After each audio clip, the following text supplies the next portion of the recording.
அனைவருக்குமே வணக்கம். சற்று முன் கிடைத்திருக்கக்கூடிய ஒரு மிக மிக முக்கியமான செய்தி ஒன்று வெளியாகியுள்ளது.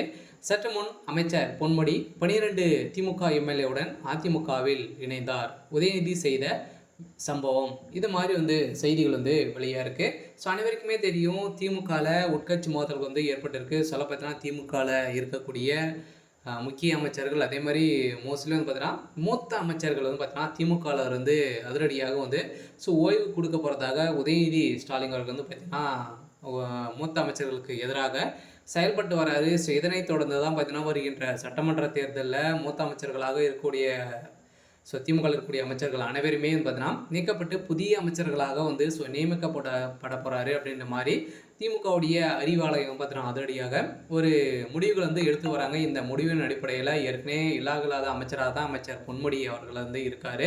ஸோ அதே மாதிரி தான் பார்த்தீங்கன்னா துரைமுருகன் அவர்களுக்கும் இப்போ ஓய்வு கொடுக்க போகிறதாகவும் ஒரு தகவல் வெளியாகி வருது. ஒரு பக்கம் இருந்தாலுமே இப்போ அமைச்சர் பொன்முடி அவர்கள் பார்த்தீங்கன்னா அதிமுகவில் ஒரு முக்கிய பொறுப்பு கொடுக்க போகிறாரு. எடப்பாடி பழனிசாமி அவர்களுக்கிடையே நெருங்கிய நண்பராக இருக்கார். இதன் அடிப்படையில் தான் இப்போ திமுகவிலிருந்து பார்த்தீங்கன்னா ஒரு 12 எம்எல்ஏக்களுடன் அதிமுகவில் இணைய போகிறாரு அப்படின்ற மாதிரி ஒரு அஃபீஷியலான ஒரு தகவல் கிடைத்திருக்கு. ஸோ இந்த தகவலின் அடிப்படையில் எந்த கட்சி ஒரு மிகப்பெரிய கூட்டணி வைக்குதோ அந்த கட்சி தான் பார்த்தீங்கன்னா 2026 ஒரு மிகப்பெரிய வெற்றிகள் பெறும் அப்படின்றது அனைவருக்குமே தெரியும். ஸோ இதன் அடிப்படையில் தான் இப்போ திமுகவில் உட்கட்சி மோதல்கள் ஏற்பட்டிருக்க சொல்ல பார்த்தீங்கன்னா 2026 உதயநிதியுடைய தலைமையில் தான் பார்த்தீங்கன்னா திமுக களம் இறங்க போகுது. ஸோ இருந்தாலுமே உதயநிதி ஸ்டாலின் அவர்கள் பார்த்தீங்கன்னா முதல் முறையாக போட்டியிட போகிறாரு. சொல்ல திமுக ஆட்சிக்கு வருமா அப்படின்றத ஒரு மிகப்பெரிய கேள்வியாகவே இருக்குது.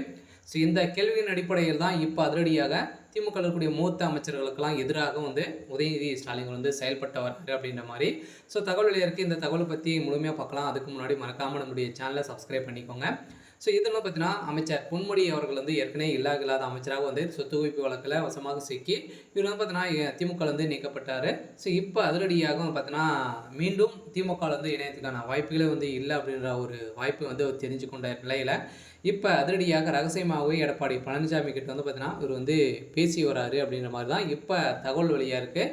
ஸோ இந்த தகவலின் அடிப்படையில் தான் இப்போ 12 திமுக எம்எல்ஏக்களுடன் இணைய போகிற சொல்ல பார்த்தீங்கன்னா திமுகவில் ஒரு மிகப்பெரிய அதிர்ச்சியும் பரபரப்பையும் ஏற்படுத்தியிருக்கு. அதே மாதிரி செந்தில் பாலாஜி அவர்களுக்கும் பார்த்தீங்கன்னா ஒரு முக்கிய பொறுப்புகள் இருக்குது அப்படின்ற மாதிரி தான் எடப்பாடி அவர்கள் சொல்லியிருக்காரு. இருந்தாலும் செந்தில் பாலாஜி அவர்களும் அதிமுகவில் இணைய போகிறதாக ஒரு தகவலும் வெளியாக இருக்குது. நிறைய வாய்ப்புகள் இருக்குது. அதிமுக பார்த்திங்கன்னா நிறைய வாய்ப்புகள்லாம் முக்கிய பொறுப்புகள்லாம் கொடுக்க போகிறாரு இவங்களுக்கெல்லாம் பார்த்தீங்கன்னா கொடுக்க போகிறாரு அப்படின்ற மாதிரி இப்போ தகவல் வெளியாக இருக்குது. இந்த தகவலின் அடிப்படையில் தான் திமுக